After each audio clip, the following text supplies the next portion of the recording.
Hello and welcome to the Visionary Chronicles. Appreciate you joining me today. Again, we're going to talk a little bit further again and continue our podcast on the new book that I just wrote. Just wrote about 18 months or so ago. The Visionary Brand, the success formula behind the world's most visionary brands. And thank you again. I got to say, number one, thank you for those who supported the book. Making it a reader's favorite award winner for best nonfiction marketing business book. That's a mouthful. But also making it an Amazon bestseller.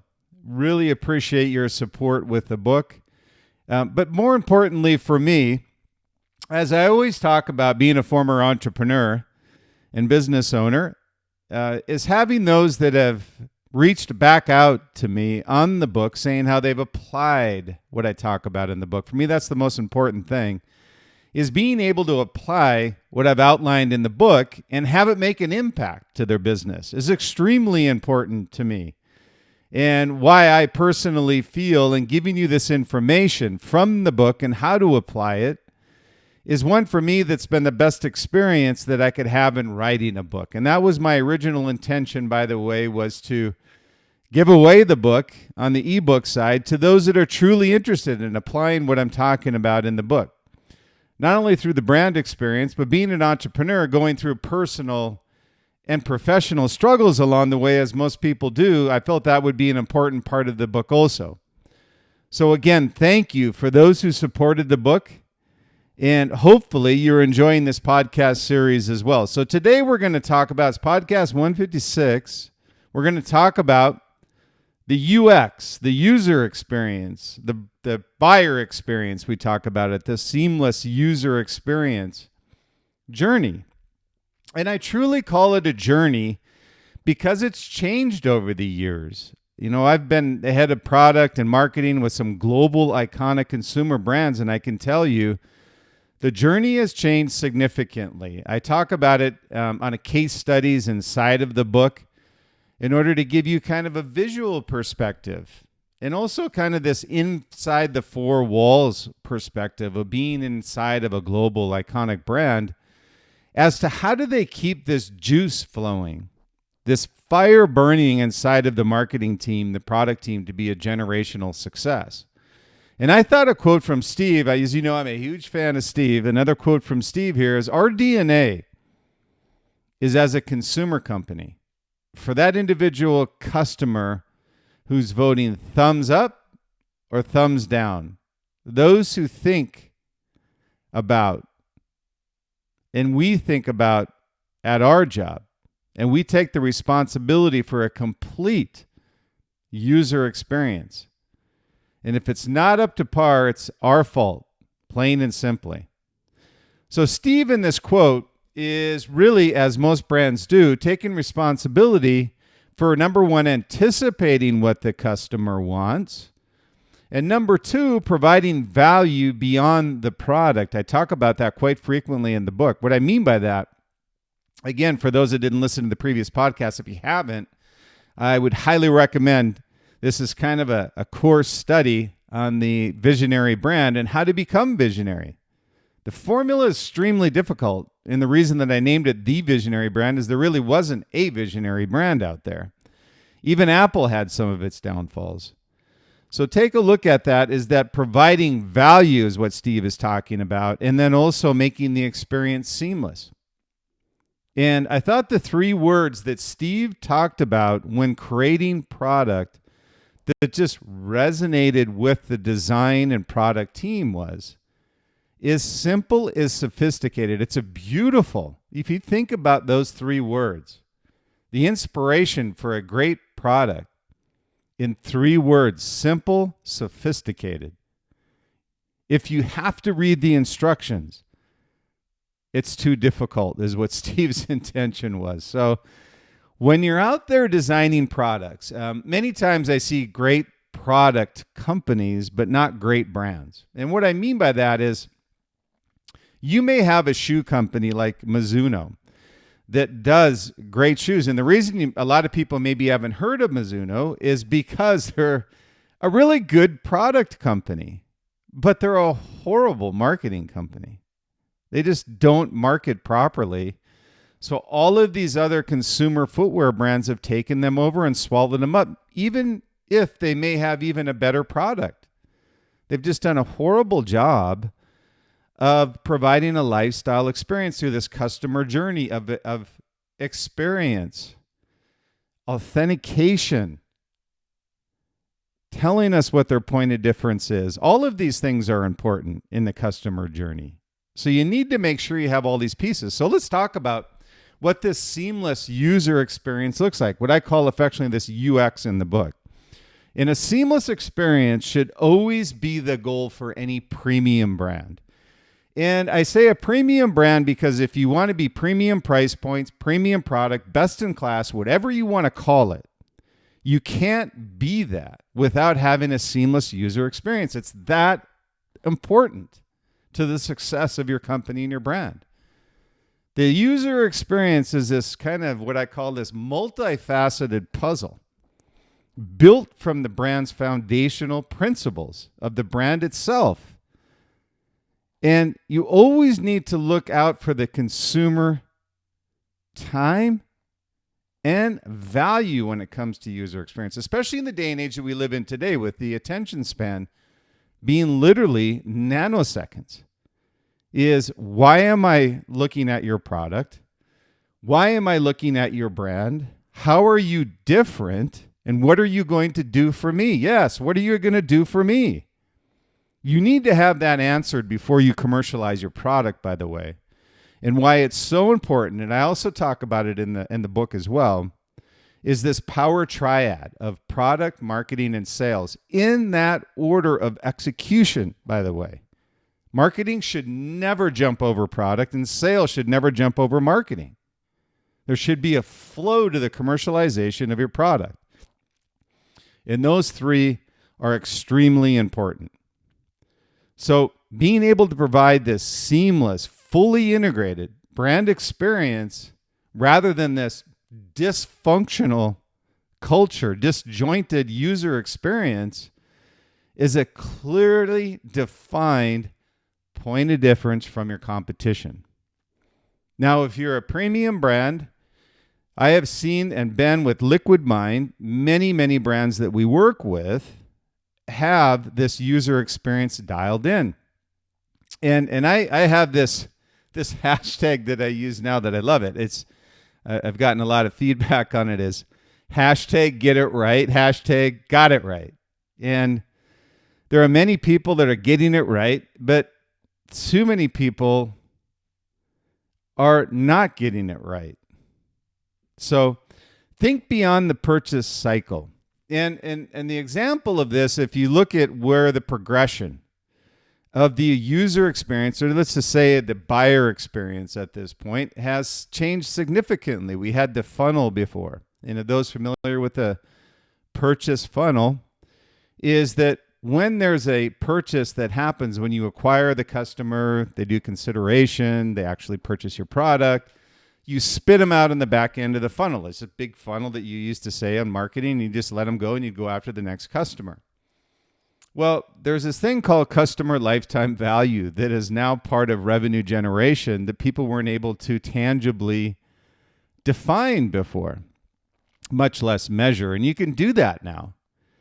So think beyond the purchase cycle means that visionary brands extend the user experience into all company areas.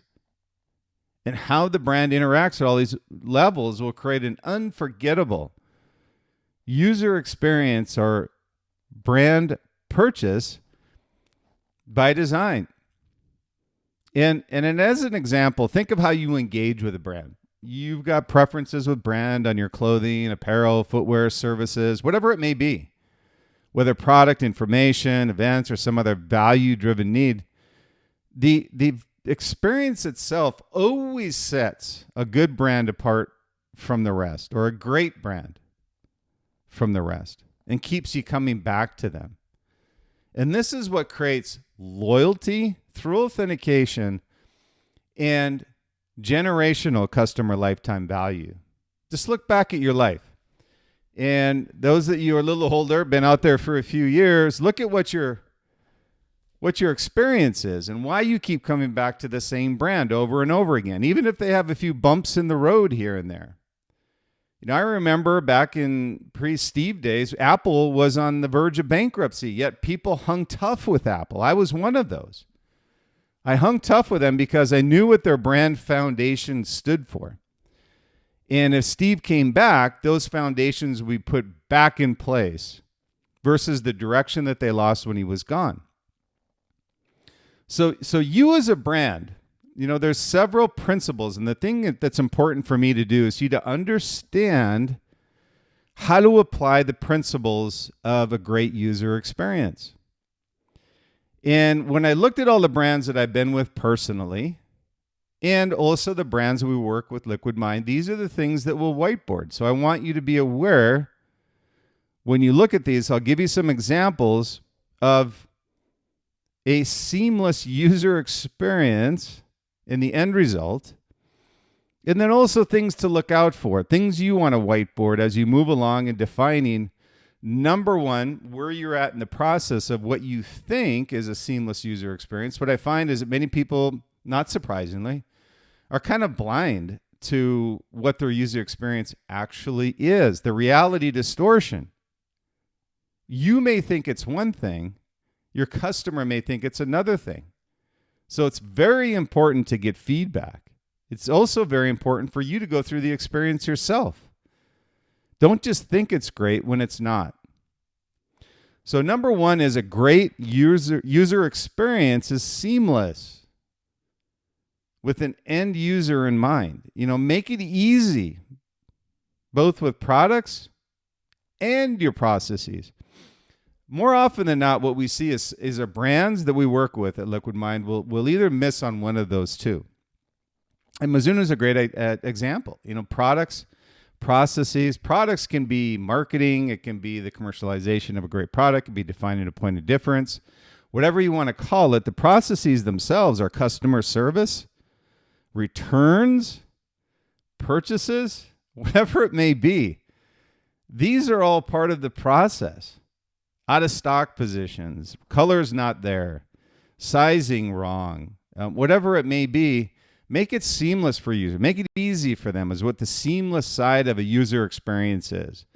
Number two is time is money for everybody, young and old. I don't care what it is. Ensure you save your customers time, both pre-purchase through brand consideration, product feature definition, reviews, and the purchase process itself. Don't make anything difficult.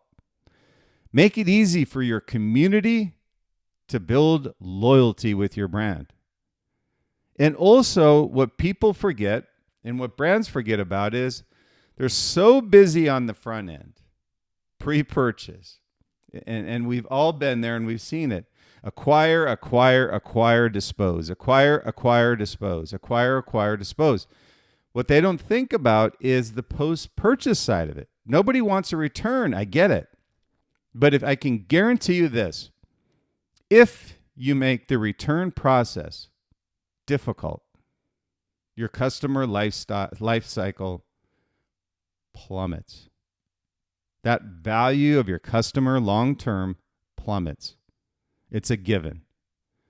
Number three is longevity. And what do we talk about there is the lifetime customer value, long-term value of your customer.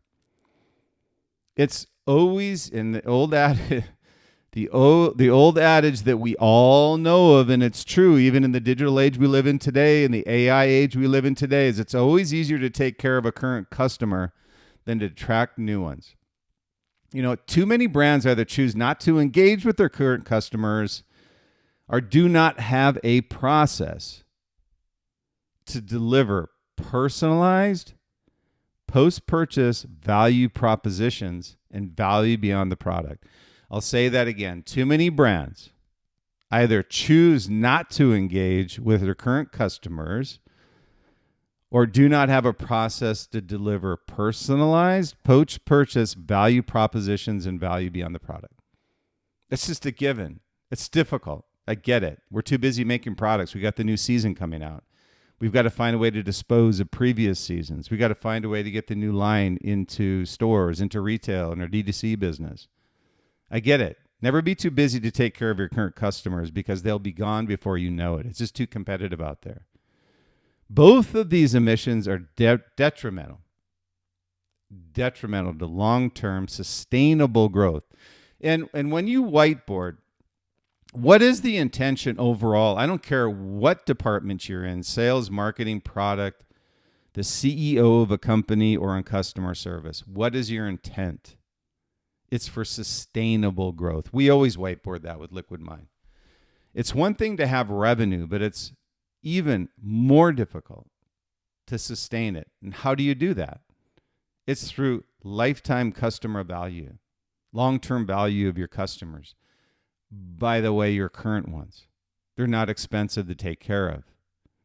Take care of them. And I'm always amazed, when I engage with small and large brands, how they've failed to implement and integrate this into their brand. It's just beyond belief. And every single one, I can tell you out there, 100% when you whiteboard this, all go, holy shit, I've completely dropped the ball on longevity, customer lifetime value, taking care of your current customers. And that brings me to number 4, take care of your customers and they'll take care of you. That's enough said beyond that. If you don't get it, you got problems. So number 4 is take care of your customers and they'll take care of you. Number 5 is, and this is an interesting one, and it's kind of more so towards where the market has gone to. It says simplify your engagement points. Empathize with your customers, understand their needs. Nothing's worse than this lousy purchase experience. And we've all had it. I have. I despise the chatbots right now. I don't know about you, but they don't work. They're not intuitive, and they've got a long ways to go. Maybe that's an opportunity for AI. I just find it frustrating. I'm one of those that wants something to work before you release it. So nothing's worse than that type of an experience or a bad return experience. Whatever it is, that's part of your purchase cycle. It's not just acquire, dispose. It's acquire, maintain, acquire, maintain, acquire, maintain. You may not like the execution of a seamless experience, but it must be the same on both ends of the engagement cycle. When they come out the back end of that funnel, that's when you build loyalty. That's when you build that lifetime customer value. And a statistic to keep in mind that I think was through Harvard Business Review when they had done a study on why brands make it, why some brands don't make it, what's the number one issue facing brands. It's not bad product. It's 76% of complaints from customers are having a bad service experience. Service, not even product. People get that product's not going to be perfect, but they assume a human is on the other end of the phone. They're going to be ethical. They're also going to be very compassionate to what I'm dealing with and have a solution when I ask for it. So make sure you don't do the same. Be different, be memorable, and be personal. So the touch points experienced by customers are what you create are seamless when you talk about an end-to-end user experience.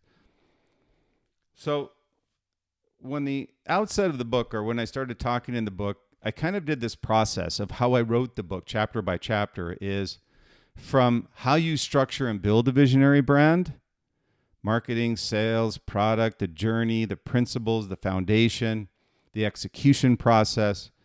And then I kind of went through this back end here, which was the user experience. When you've actually built a great product, what do you do? How do you ensure that you continue to maintain that revenue flow?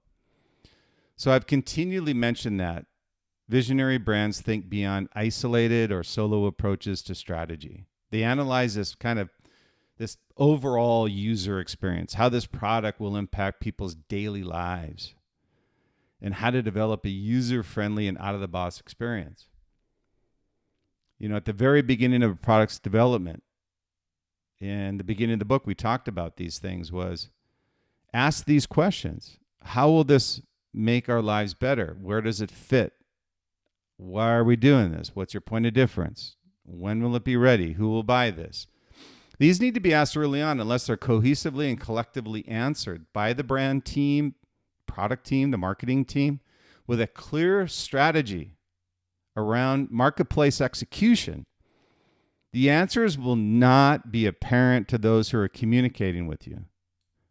So you can't be at all places at all times. So ensure your voice is translated through them and through your foundational principles, consumer engagement, whether online or in person. You can take the form of product marketing literature, translate it into easy terms, sites dedicated to the brand, product experience, merchandising, point of purchase, videos, ambassadors.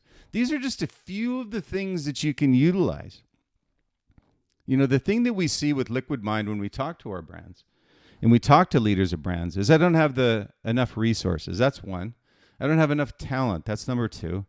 Well, these are all things, and with artificial intelligence, all of this can be handled for the most part by artificial intelligence and also a smaller resource team that can build this platform for you. So this takes the form of product marketing. Again, product marketing in easy terms, your defined point of difference, product experiences, merchandising, point of purchase, videos, and whatever it is. Have a strategy around how are you going to communicate your point of difference, your brand principles, and your product features that are going to provide value to your customers. So have answers to all these before you commercialize your product. In all of these these product commercialization planning, and I say pre-planning because this indirectly relates to an excellent user experience once you do finally put that product into the marketplace.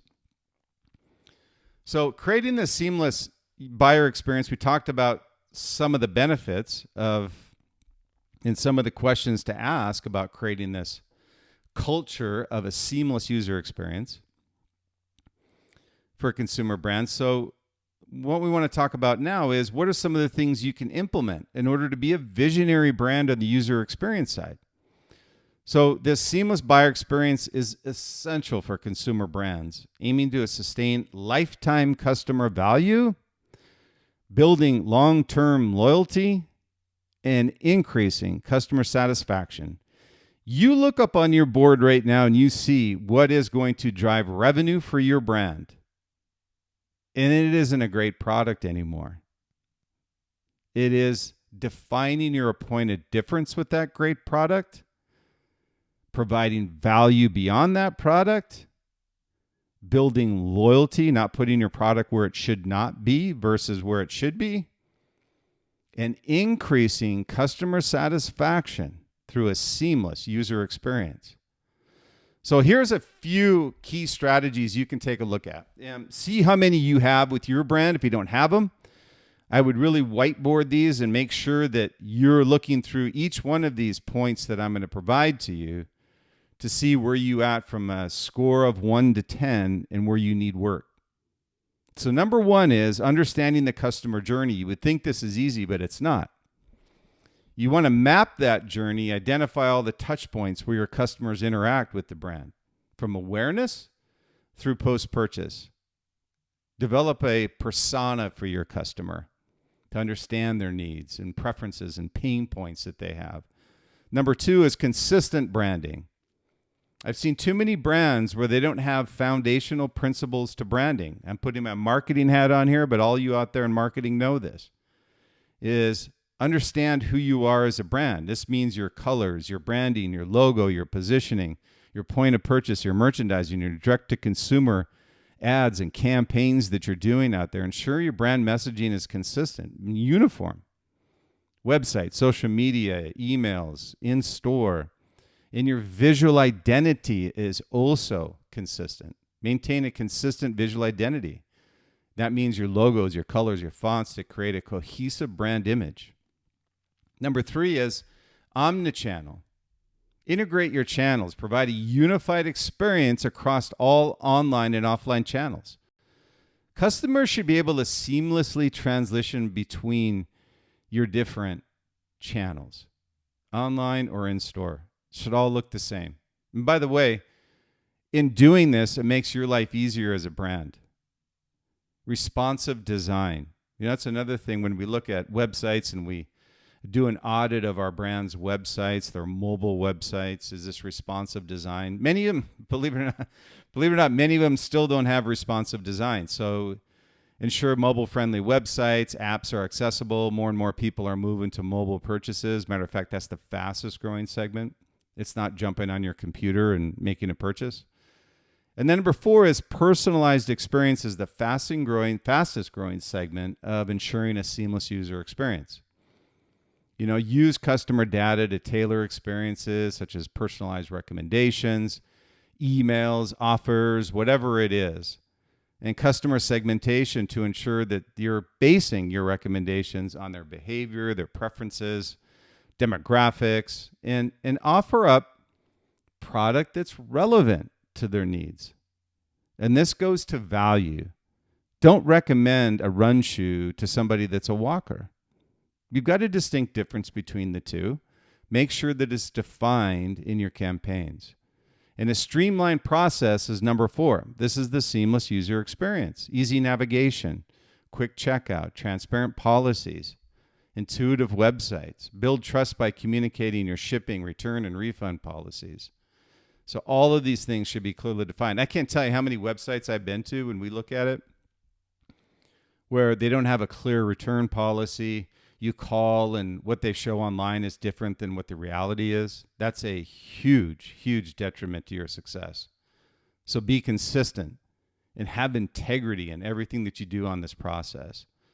And number 6, it's not just customer service. It's superior customer service. If there's one area that I feel brands are not investing enough money or not proactive enough on, is customer service. Think about it. I think everybody has had a bad customer experience. Good brand or bad brand. If you have a bad customer experience and you love the product, you go away. You just don't want to deal with it. So have multi-channel support, phones, email, social media. AI and automation is a key to ensuring this, but be careful. It's there, but it's not quite there yet. Understand what the chatbots can and cannot do, and have a backup response if they can't get an answer through AI. I'm not saying it's a bad thing. It's a great thing. But just be careful how you utilize it. And also empowering your staff. Train the representatives to handle issues effectively. This is one area that we really work with our brands, is that training the staff on product, on features, how to talk to a customer, how to be empathetic with a customer. Brands don't do enough on this. Number 7 is technology integration. Not just technology, but integrating it properly, not doing it just for the sake of doing it. And this can be your analytic reporting. It can be behavior and optimization of buyer experiences. Number 8 is community building. And what I mean by community building is again, this goes to customer lifetime value.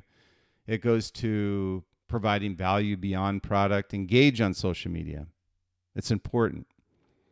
Create and participate in communities where customers can share experiences and feedback. Make them feel like they're part of your brand.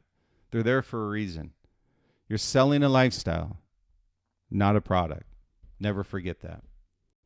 Number 9 is innovation and trends. Make sure you stay updated in all the current trends. Stay flexible, be adaptable in everything that you're doing.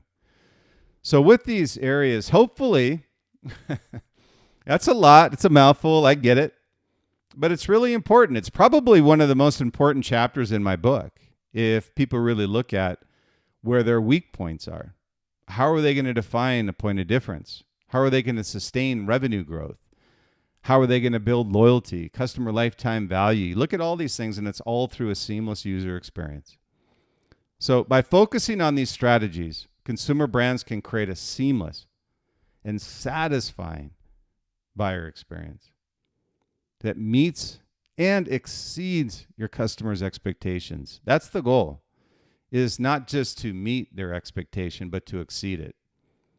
Know what your competitors are doing and excel beyond what they could even imagine, creating loyalty, encouraging repeat business. So I always say, stay true, stay authentic, be different, and be great, but enjoy the journey along the way. And thank you for joining me on the Visionary Chronicles podcast today. I'm always, always, always appreciative of your time. I understand everybody's busy. And being this is the Visionary brand, I want to remind you again that the book is available through all of the book channels, Barnes & Noble, Amazon, Books A Million, all distribution channels still carry the book. And again, thank you. Thank you for those that have given me feedback on the book and also supporting the Reader's Favorite Award winner for Best Marketing Genre Business Book and also making it an Amazon bestseller. And also, please, if you love what we're talking about, or at least like what we're talking about, subscribe to the Visionary Chronicles podcast. Just hit the follow button and you're in. And by doing that, we'll send you some nice giveaways, some free courses. As a matter of fact, we just started, very proud to say again, that we just finished in January, actually, after about 12 months of hard work, the Visionary Brand Master Course. And we're actually hosting it on the visionaryfiles.com. And also with that, we've got our premium podcast up there, which is exclusive content that those who subscribe to the podcast. And also the Visionary Brand Master Course is about 2 hours of visionary lessons, 18 video courses that you can skip around and listen to whenever you want. So we've had a lot of brand leaders and entrepreneurs having taken the course. I think we're hitting, I'm going to say 2,000. So unleash your potential, as a brand leader and take this master course. I guarantee you the feedback also has been great, and ones that have applied it immediately to their business. So sign up at the Visionary Brand Master Course and you get a free hard copy edition of the Visionary Brand. I think there's a Visionary Brand coffee mug. We all kinds of good things out there for you on the visionaryfiles.com. But also, I oversee, for those of you know, Liquid Mind, which is at Liquid Mind Site, LIQUIDMINDSITE.com. Feel free to reach out to me. I'm happy to either answer questions, have a free meeting with me to talk through any personal or professional issues or dilemmas or problems your company or you personally are facing as an entrepreneur. Happy to talk to you about it. So it's a global brand strategy firm. We partner with startups. We also volunteer our time at UCLA Venture Accelerator Program. I'm also on the board of UCI Innovation and Entrepreneurship Program. And we've got a great program there for those who are interested in entrepreneurs, also for startups. We have contests that we go through and cash prize award for the winners of each one of these categories in business: consumer products, services, technology, medical, whatever it may be. So feel free to contact me at Bryan, Bryan, at liquidmindsite.com, LIQUIDMINDSITE.com. And look forward to the next Visionary Chronicles podcast. And thank you again for your time. I appreciate it. Have a great day.